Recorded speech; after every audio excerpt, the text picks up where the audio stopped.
میں نے کہا ہم تو کہیں آسمان پر تو لوگ پھر بھی ناراض ہو جائیں گے، ہم تو بخاری کا حوالہ دیتے ہیں۔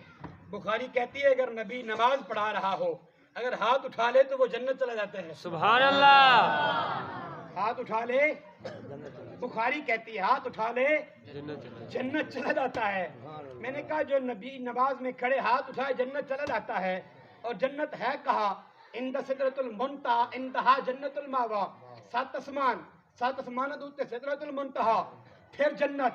میں نے کہا ایک آسمان کے درمیان 500 سال کا وقفہ، اتنا لمبا سفر، نبی مصلی پہ کھڑا ہو، ہاتھ یوں کرے تو جنت میں۔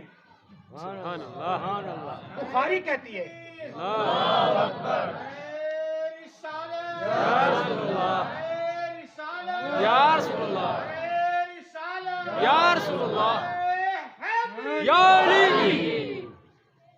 اب بخاری کہتی ہے محبوب ہاتھ اٹھائے تو جنت میں۔ بندہ خدا جس محبوب کا ہاتھ جنت میں جاتا ہے، اس نبی کی نگاہ کہاں جاتی ہوگی؟ سبحان اللہ، ہے نگاہ کا پھر عالم کیا ہوگا؟